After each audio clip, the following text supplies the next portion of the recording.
Muito bem, continuando esse estudo no livro do Salmo, nós estamos no Salmo 135, já demos uma introdução no vídeo anterior, agora vamos continuar o Salmo 135. Louvai ao Senhor, louvai o nome do Senhor, louvai os servos do Senhor. Nós falamos que os salmos de peregrinação acabaram no 134 e de agora em diante, Salmo 135. Esse tipo de salmo é anônimo, né? Ele usou prestado várias passagens do Antigo Testamento e foi colocado aqui. Louvai ao Senhor, louvai o nome do Senhor, louvai os servos do Senhor. Note que ele toma emprestado também o Salmo 134, verso 1. Vós que assistis na casa do Senhor, nos átrios da casa do nosso Deus.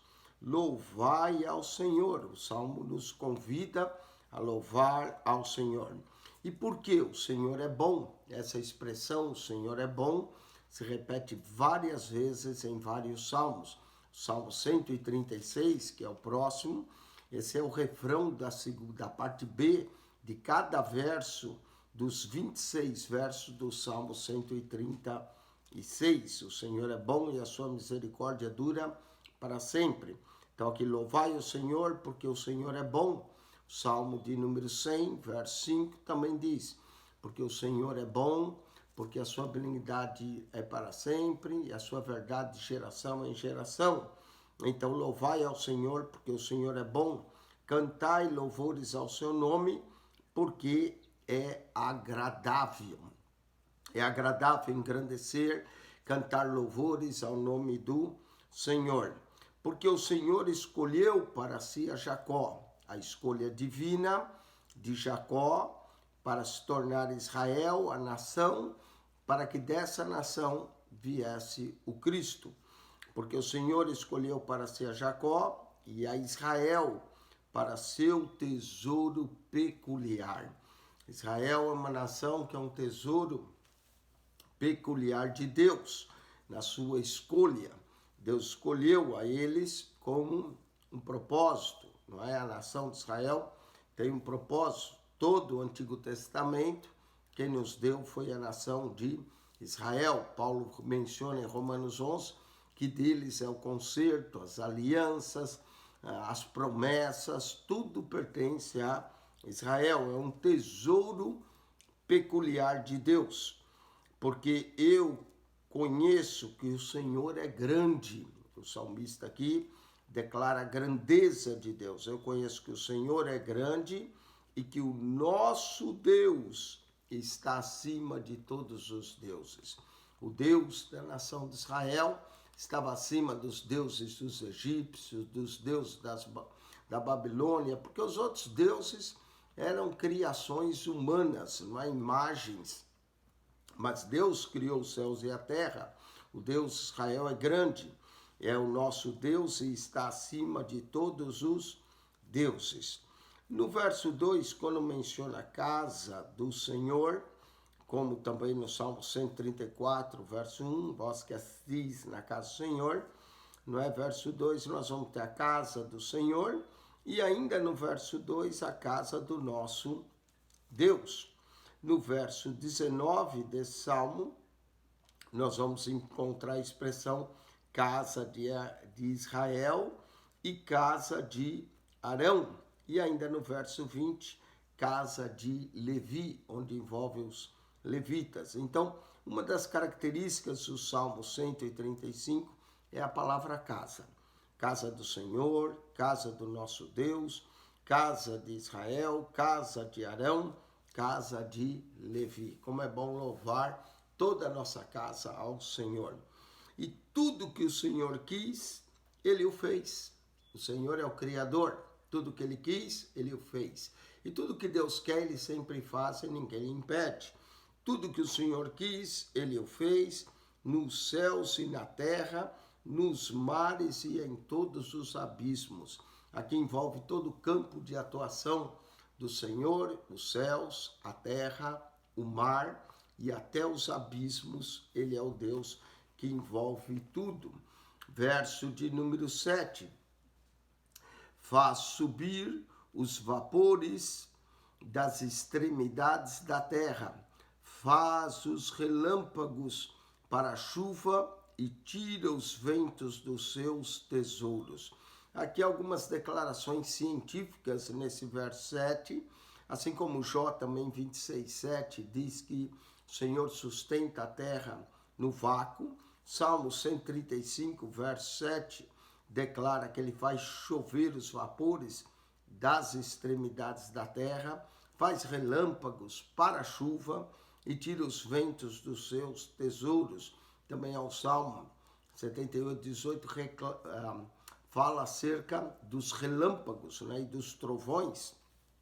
Nós vamos encontrar isso em vários salmos, essa força da natureza, principalmente relâmpago com a sua intensidade de descarga elétrica que pode chegar até 100.000 volts, é uma coisa incrível que sempre chamou a atenção, esse poder de Deus de relâmpagos, trovões, ventos fortes, os ventos dos seus tesouros.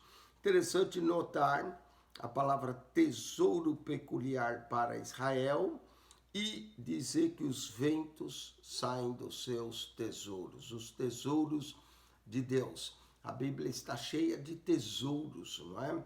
Nós falávamos no outro vídeo que compreender as Escrituras é como ir abrindo, né, um tesouro em cima do outro. Por isso que o Salmo 119, verso 18 diz: desvenda os meus olhos para que veja as maravilhas da tua lei. Não é? Salmo também 135, verso 3 diz: louvar o Senhor, porque o Senhor é bom, cantar louvores, porque isso é agradável. Como é que nós devemos louvar a Deus? Cantando. Devemos louvar com inteligência, de acordo com o Salmo 47:7. Devemos louvar falando, anunciando a sua grandeza e tocando também instrumentos, como no Salmo 150. Salmo 135, verso 7, menciona os tesouros dos relâmpagos, da chuva, dos ventos. Salmo 135, verso de número 4, menciona que Israel é o seu tesouro particular. Agora, uma das coisas que o Salmo sempre faz, ele se torna histórico. O tema da redenção é um dos temas do Antigo Testamento, é a redenção do povo de Deus saindo da terra de Israel, ou saindo Israel da terra do Egito, né? A redenção que Deus trouxe de Israel do Egito, e aqui vai se tornar o Salmo 135, verso 8, em diante, histórico também. Foi ele que feriu os primogênitos do Egito, desde os homens até os animais. A morte dos primogênitos, a 10ª praga, que fez com que o Egito colocasse os filhos de Israel para fora. Então, desde os homens até os animais. E por que Deus pode ferir? Porque ele é o Deus de toda a criação. Como diz aqui, ele faz o que lhe apraz. Né? Verso 6, tudo que o Senhor quis, ele o fez. Foi ele que feriu o primogênito do Egito, desde os homens até os animais, que operou sinais e prodígios no meio de ti, ó Egito, contra Faraó e contra os seus servos. Os sinais, os prodígios que Deus operou, mostrou que ele é o verdadeiro Deus, não os deuses dos egípcios. E ele fez isso contra Faraó e contra os seus servos, que feriu muitas nações e deu a morte a poderosos reis. Os reis poderosos, né, Og e outros reis dos amalequitas, os reis de Bassã, reis poderosos, conhecidos, que deu a morte a poderosos reis. Deus é aquele que dá a vida e também pode tirar a vida, dando a morte a esses poderosos reis. E vai aqui mencionar esses reis poderosos. Então, se torna, lembra quando Israel saiu, e as nações que vai ganhar: a Seom, rei dos amorreus, a Og, rei de Bassã. Esses reis eram poderosos, grandes na terra, e foram derrotados por Israel. E a todos os reinos de Canaã ele foi dando a vitória, mesmo Israel sendo uma nação muitas vezes menor em números, Deus deu a vitória. E deu a sua terra em herança, tirou os cananeus de lá para entregar ao seu povo, como havia prometido a Abraão, Isaque e Jacó. Então, e deu a sua terra em herança a Israel, seu povo. Israel, que é o seu tesouro peculiar, verso 4, agora Israel, seu povo, verso 12. Verso 13, o teu nome, ó Senhor, permanece perpetuamente. O nome de Deus é eterno, como Deus é eterno, e a tua memória, ó Senhor, de geração em geração. Pois o Senhor julgará o seu povo e se arrependerá em atenção aos seus servos. O Senhor julga e o Senhor se arrependerá em atenção aos seus servos. Arrependerá, não é que Deus tem pecado que ele precisa se arrepender, mas é que Deus muda de planos em relação ao seu povo. Às vezes não faz o mal que o Senhor disse que ia fazer, e o Senhor volta atrás em relação ao seu povo, em atenção aos seus servos. Verso 15 menciona quão vãos são os ídolos, como o Salmo 115, os ídolos das nações. São prata e ouro, obra das mãos dos homens. Enquanto os ídolos da nação são obra das mãos dos homens, o Senhor fez os céus e a terra. Novamente, repete um pouco, lembra que nós falamos o Salmo, ele toma emprestado vários textos do Antigo Testamento e dos próprios Salmos.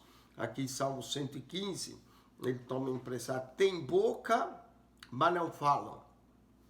Tem olhos, mas não vê. Os ídolos são assim. Tem ouvidos, mas não ouve, nem há respiro algum na sua boca.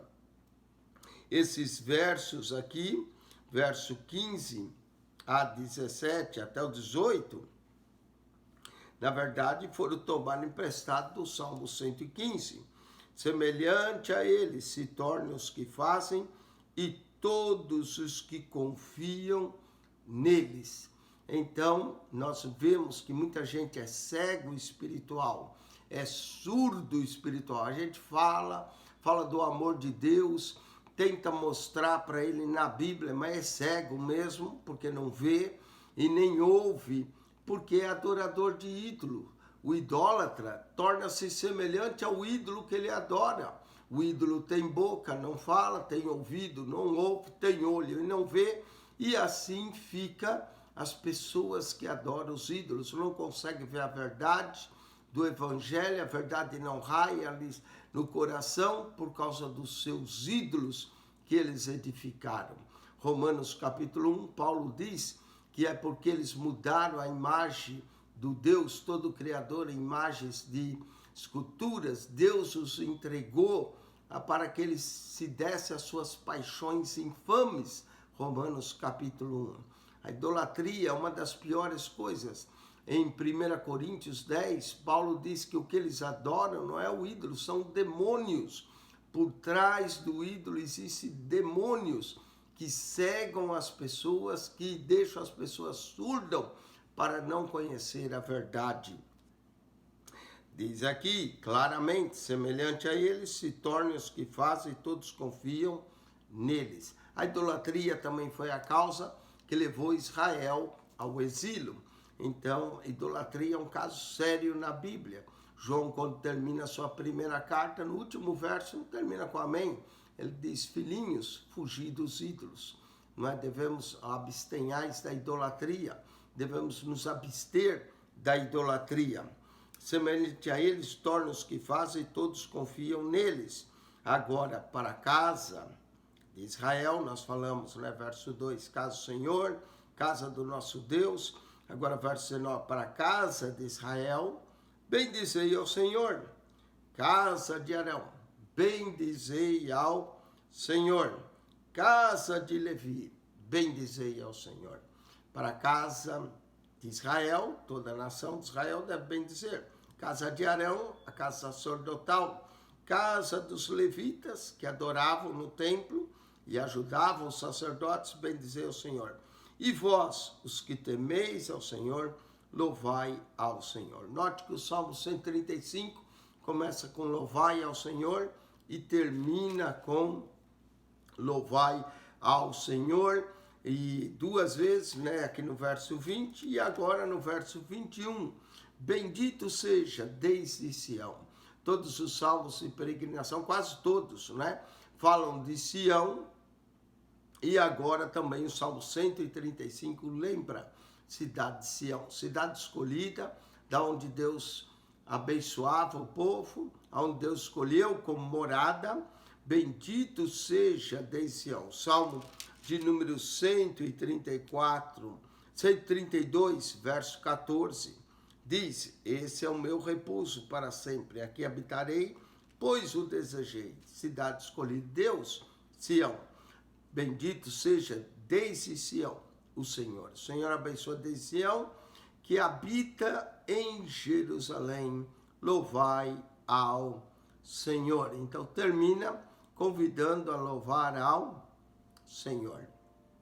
Todos são chamados a bendizer os que temem, a casa de Arão, a casa de Levi, a casa de Israel, e todos aqueles que temem devem louvar. Bendito seja desde Sião o Senhor, que habita em Jerusalém. Louvai, louvai. Começa com louvai e termina com louvai, tanto no verso 20 como no verso 21. Notou quantas vezes a palavra louvai também aparece nesse salmo? No verso 1 apareceu 3 vezes, no verso 3 aparece a 4ª vez, depois no final, não é?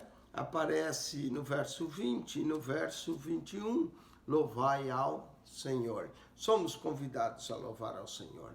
Salmo de número 136, esse é um hino, que é a segunda parte dos 26 versos desse salmo, se repete dizendo, né, que o Senhor é bom e a sua misericórdia dura para sempre. O salmo de número 136, porque a sua benignidade é para sempre, não é porque a sua benignidade. Numa outra tradução diz porque a sua misericórdia dura para sempre, porque ele é bom e a sua misericórdia dura para sempre, ou a sua benignidade. Tanto faz. Na Almeida Revista Corrigida, ARC, traduz como sua benignidade dura ou é para sempre, não é? E na Nova Atualizada Almeida, traduz como sua misericórdia dura para sempre. Vamos então ao Salmo de número 136.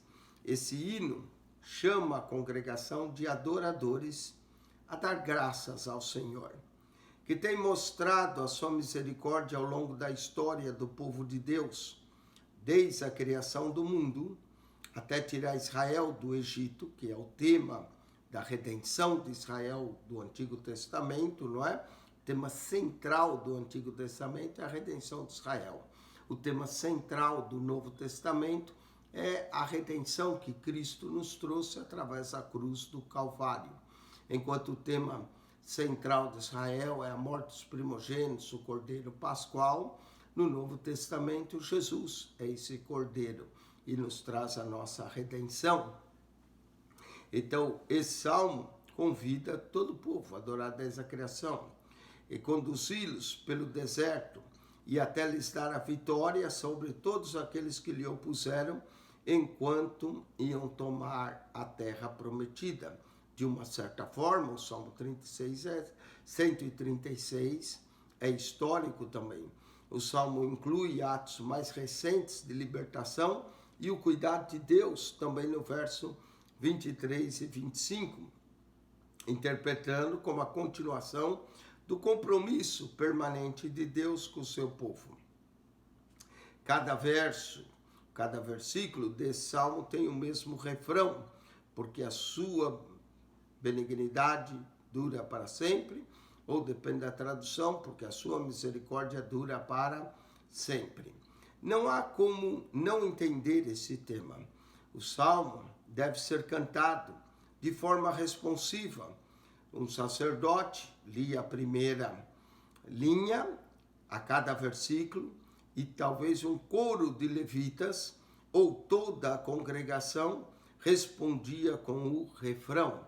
Às vezes eu escolho ler esse salmo também como leitura inicial em nossos cultos, e eu leio a parte A e deixo o povo repetir a parte B. Vamos então meditar nesse salmo.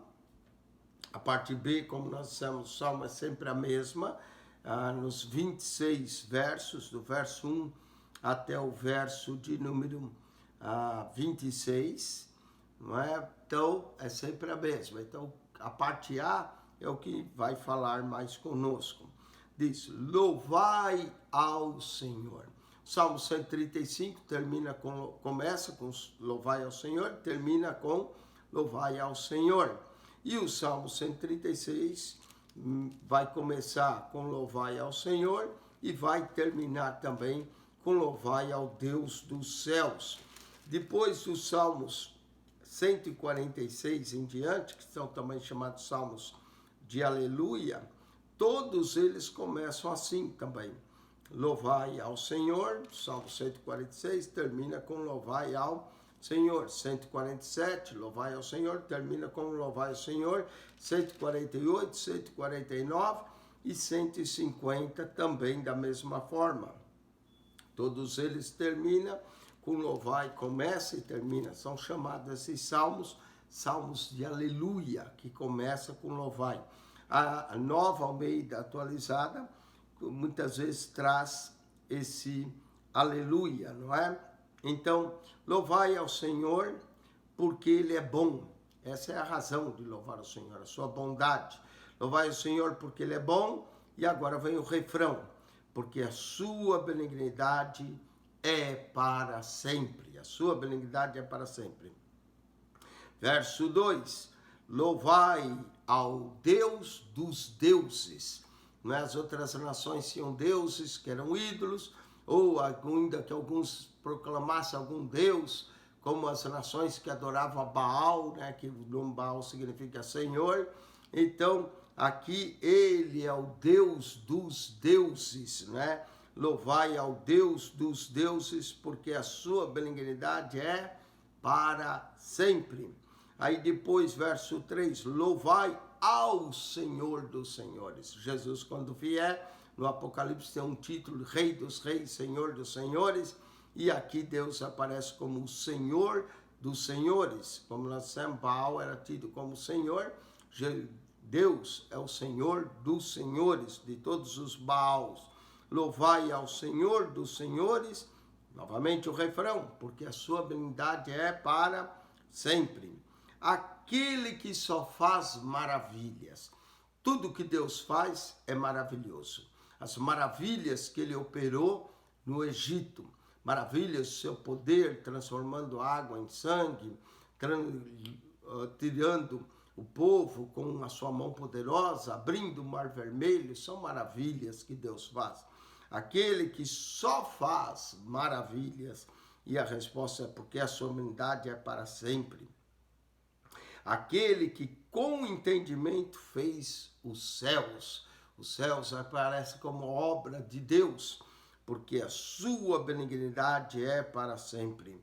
Agora, aquele que estendeu a terra sobre as águas, mas estendeu até como uma cortina, espalhou, ou como um tapete que se põe sobre as águas, Deus estendeu, né? Nós temos a terra, mas cada terra que você cava, você vai achar às vezes um poço de água. Não é por isso que estendeu a terra sobre as águas, porque a sua benignidade é para sempre. Essa bondade de Deus, benignidade, bondade, ela é declarada em quase todos os livros, o livro dos Salmos. Eu vou mencionar 12 aqui. No Salmo 25, verso 8, é declarada a bondade de Deus. Salmo 34, verso 8 também. Salmo 54, verso 6. Espero que você esteja anotando. Salmo 100, verso 5. Porque o Senhor é bom e a sua benignidade de geração em geração. Salmo 106, verso 1. Salmo 107, verso 1. Salmo 118, verso 1. Salmo 118, verso 29. Salmo 135, verso 3. Salmo 136, verso 1, e daqui 26 vezes é mencionado, não é? Então, essa bondade de Deus. Mas ainda no Salmo 142, verso 7, Salmo 147, verso 1, a bondade e a benignidade de Deus é para sempre. Continuando, verso 7, aquele que fez os grandes luminares, porque a sua benignidade é para sempre. Os grandes luminares que nós temos no céu é o Sol e a Lua. Tem os planetas também, né? Vênus, o planeta Vênus é considerada a estrela da manhã ou a estrela da noite, depende, a resplandecente estrela da manhã. O planeta Vênus também é o objeto mais luminoso depois da Lua. Mas aquele que fez os grandes luminares, porque a sua benignidade é para sempre. Verso 8, o sol para governar o dia. Você já notou que o sol que aquece nosso universo, que nos traz luz, e pela luz do sol temos a vida, e todo o aquecimento e as estações do ano, conforme a rotação da Terra, tudo isso é benignidade de Deus, né? O sol para governar de dia. Os egípcios adoravam o sol como um deus, né? Porque sabiam do benefício do sol. Outros adoram a lua como uma deusa, muitas tribos adoram a lua como deusa, alguns dizem que é a deusa do amor. Mas quem fez o sol foi o Senhor, quem fez a lua foi o Senhor. Olha, o sol para governar o dia, porque a sua benignidade é para sempre. Verso 9, a lua e as estrelas para presidirem a noite, porque a sua benignidade é para sempre. Numa noite estrelada, onde nós não temos tanta interferência de luzes, se você começar a olhar os céus, a grandeza, a quantidade de estrelas, principalmente numa noite ensolarada, né? A noite não fica ensolarada, mas uma noite estrelada, é isso que nós queremos dizer, apesar que as estrelas são pequenos sóis, né? Distantes de nós. Mas se você perceber o universo numa noite estrelada, cheia de estrelas nos céus, você vai notar a grandeza desse Deus. Alguns físicos dizem que é impossível olhar para os céus e não perceber a grandeza de Deus. Hoje muita gente diz que os físicos são ateus. Eles estão falando talvez Stephen Hawking, que se pronunciou ateu, né? Mas Isaac Newton era bem crente. Kepler, quando elaborava suas leis de física acerca do movimento da Terra, ele orou a Deus que Deus ajudasse, porque ele pensava que era circular, igual Copérnico declarou, e depois percebeu que era elite, né? E ele orou para que ele pudesse entender esse movimento e disse, Senhor, me ajuda. E finalmente ele entendeu que não era circular, como Copérnico propôs, mas sim como elites que formam. E ele pôde entender isso e agradeceu a Deus pela sua revelação. Isaac Newton era crente, era deísta, não é? Kepler, vários físicos, mesmo Galileu Galilei, todos criam em Deus, porque a verdadeira física não tem como olhar para o céu e para o cosmos e não perceber a grandeza de um ser inteligente, poderoso que fez. A lua, as estrelas para presidir a noite, porque a sua benignidade é para sempre. Verso 10 vai lembrar a redenção que feriu o Egito nos seus primogênitos. Feriu o Egito nos seus primogênitos, porque a sua benignidade é para sempre. E tirou a Israel do meio deles. Olha, o tema da redenção de Israel, que é o tema principal do Antigo Testamento. Tirando, claro, o livro de Gênesis, que é a preparação dos patriarcas e a peregrinação deles e a promessa do concerto, a redenção de Israel é o tema principal de todo o Antigo Testamento. E no Novo, a redenção por meio de Jesus na cruz. E tirou a Israel do meio deles, porque a sua benignidade é para sempre. Com mão forte e com braço estendido. A mão do Senhor é forte, e o braço do Senhor é estendido, porque a sua benignidade é para sempre. A palavra benignidade, só aqui nesse salmo aparece pelo menos 26 vezes, mas a palavra toda benignidade aparece cerca de 116 vezes, sendo que 26 é nesse salmo e as outras 90 vezes em diferentes lugares da Bíblia, não é? Esse é o grande salmo da benignidade de Deus. Verso 13, olha, aquele que só faz maravilhas, olha lá, aquele que dividiu o mar vermelho em duas partes. Oh, coisa maravilhosa, porque a sua benignidade é para sempre. E fez passar Israel pelo meio deles, porque a sua benignidade é para sempre, né? Fez passar Israel pelo meio do mar e vai derrubar Faraó no meio do mar quando intentou. A benignidade de Deus, como nós dissemos, é mencionada 116 vezes. No livro dos Salmos, ela vai aparecer no Salmo 5, verso 7, Salmo 6, verso 4, Salmo 13, verso 5, Salmo 18, verso 50, 23, verso 3, 26, verso 3, 31, verso 7, no Salmo 36, 7 e verso 10, no Salmo 40, verso 10 e 11, Salmo 48, verso 9, Salmo 51, verso 1, é a base que Davi pede a misericórdia, Salmo 63, 3, Salmo 77, 8, Salmo 86, 5, Salmo 88, 11, no Salmo 89, verso 2, verso 24, verso 28, verso 33, no Salmo 90, verso 14, no Salmo 92, verso 2, 94, 18, 98, verso 3, no Salmo 103,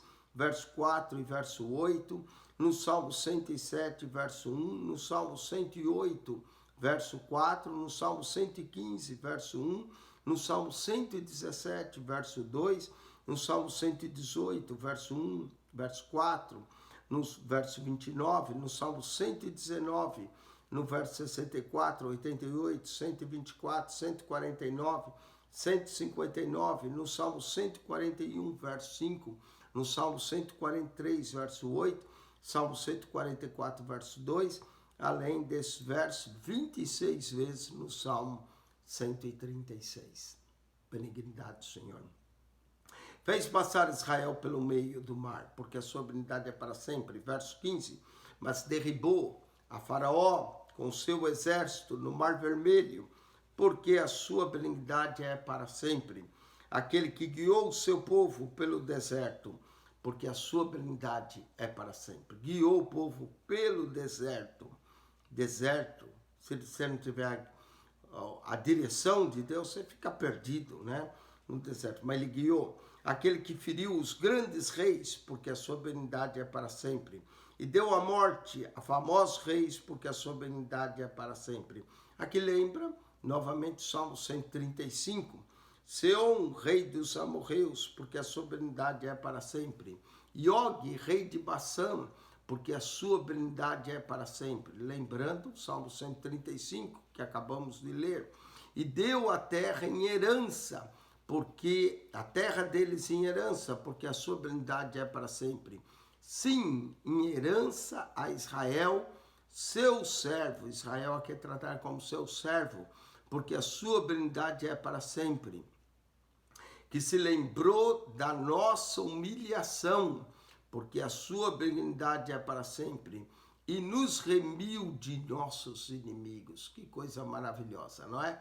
Deus aqui traz a redenção do povo de todos os seus inimigos, porque a sua benignidade é para sempre, e que dá mantimento a toda a carne, a todos os homens, a todos os animais, ele dá mantimento. Por isso toda a carne aqui não envolve só homens, envolve animais também, como outros salmos já declararam, o cuidado e o sustentar de Deus. Deus não é só o Criador, é o sustentador de todas as coisas. Hebreus capítulo 1, verso 1 até o verso 4, mantém isso, que Cristo também é o sustentador de todas as coisas, porque a sua benignidade é para sempre. Verso 26, para encerrar esse salmo: louvai ao Deus dos céus, porque a sua benignidade é para sempre. Amém? Vamos agora ao salmo de número 137. Esse salmo é do período do exílio e refere-se às saudades do povo de Sião. A terra do Senhor, eles estavam distantes, sentiam saudades, e conta deles esse lamento junto às margens do rio da Babilônia, quando o povo se encontrava no exílio na Babilônia. Esse lamento da comunidade relembra o cativeiro babilônico e oferece palavras pelas quais os exilados que retornaram possam expressar sua lealdade a Jerusalém e orar para que Deus dê a justa retribuição aos que se alegraram com a destruição da cidade. Esse salmo é notável pela sua ferocidade do desejo final, verso 9. É uma aplicação vívida da lei do talião, o princípio pelo qual a punição deve ser compatível com o crime. Aquele que derramar sangue, sangue será derramado, olho por olho, dente por dente. Essa é a lei do talião. Isso nós encontramos em Gênesis 9:6, Êxodo 21, verso 23 a 24. É uma oração para que os babilônios que massacraram crianças israelitas sejam punidos de forma apropriada. 3 comentários adicionais podem ser feitos. Primeiro, embora a Babilônia tenha sido o instrumento do Senhor para disciplinar seu povo, eles aparentemente executaram seu papel com requintes de crueldade, conforme Isaías 47, verso 6, e os assírios em Isaías 10, verso 5 a 7. Segundo, o ato desprezível de matar crianças de um povo conquistado é uma prática conhecida no mundo antigo. Eles matavam crianças para que as crianças não crescessem e vingassem os pais. Conforme 2 Reis 8:17, Oséias 10:14, Oséias 13:16 e Naum 3:10. Na Ilíada de Homero também menciona isso. 22, verso 3, Ilíada de Homero. E foi prevista na profecia sobre a queda da Babilônia, em Isaías 13, verso 16. Além disso, os babilônios haviam aparentemente feito isso aos judeus, como sugere aqui no Salmo 137, verso 8. E os profetas levaram o povo a esperar pela justiça de Deus. Isaías 47, 1 a 9, Jeremias 51, verso 24. Diante disso, o Salmo não está endossando a ação em si, mas incentiva a ver os conquistadores da Babilônia como executores da justa sentença de Deus, ainda que involuntariamente. Nem israelitas, nem cristãos estão autorizados a nutrir ódio e buscar a vingança pessoal, conforme Levítico 19, 17, 18, que diz: amarás o teu próximo como a ti mesmo, e Mateus 5, 44, onde Jesus ensina a amar os inimigos e orar pelos que nos perseguem. De forma geral, o arrependimento dos que odeiam o povo de Deus é preferível no Salmo 83, verso 9 a 18. Por esse motivo, caso não ocorra o arrependimento dos seus atos, qualquer oração pela justiça de Deus ou pela volta de Cristo envolverá o castigo para aqueles que tenham oprimido o povo de Deus ou o povo de Cristo, conforme Apocalipse 6, 9 a 10. E o Apocalipse 6 revela o quanto o Cordeiro estava irado pelos maus que as nações fizeram. Muito bem, vamos ao Salmo de número 137, não é? Esse salmo, alguns atribuem a autoria desse salmo a Jeremias. Vamos lá. Mas Jeremias não foi para o cativeiro. Mas olha, possivelmente a pessoa que escreveu estava no cativeiro, de junto aos rios da Babilônia. Nós assentamos e choramos. Assentaram e choraram, lembrando-nos de Sião. Lembrando Sião, uma referência a Jerusalém, Sião, a cidade de Davi, nos salgueiros que há no meio dela, penduramos a nossa harpa. Os instrumentos de adoração a Deus agora foram penduraram em suas casas. Certamente aqui é pronunciado por algum dos levitas que adoravam.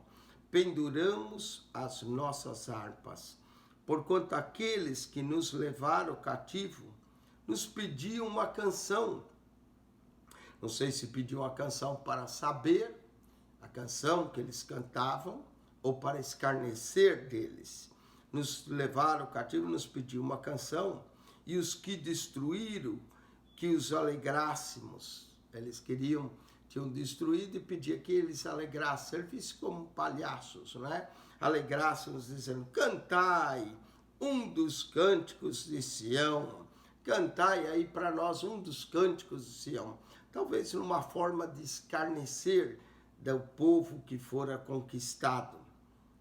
Verso 4, mas como entoaremos o cântico do Senhor? O cântico era do Senhor em terra estranha. A pergunta é como nós faremos isso? Como podemos entoar um cântico ao Senhor em terra estranha? Se eu me esquecer de ti, ó Jerusalém, esqueça-se a minha destra da sua destreza. Olha só, se eu me esquecer de ti, Jerusalém, esqueça a minha destra da sua destreza. Apegue-se minha língua ao paladar, que a minha língua fique presa. E se não me lembrar de ti, se não preferir Jerusalém, a minha maior alegria.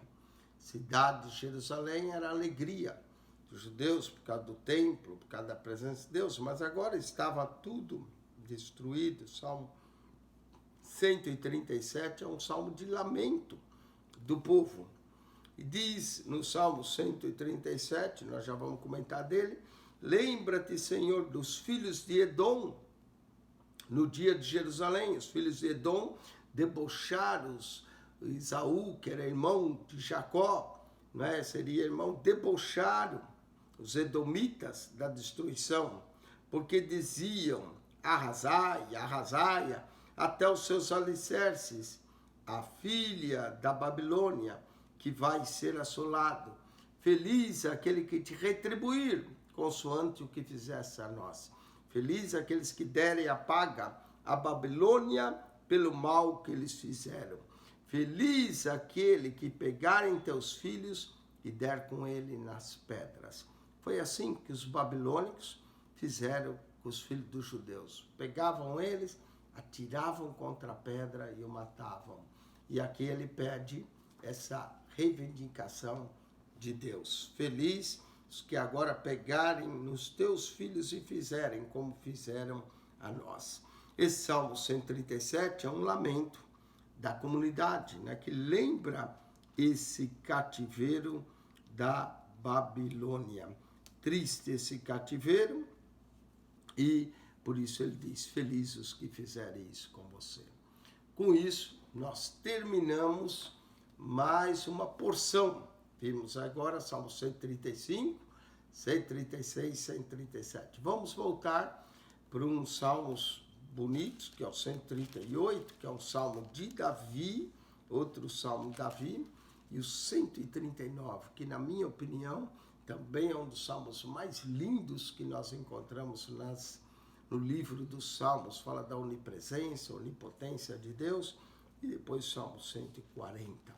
Amém? Que Deus te abençoe. Se você gostou, coloque aí um sinal de joinha, faça um comentário, eu procuro responder os comentários, e você ajude-nos a divulgar. Fale para amigos, familiares. Esse é o único canal que explica a Bíblia para você, capítulo por capítulo, verso por verso, um comentário bíblico tipo videoteca.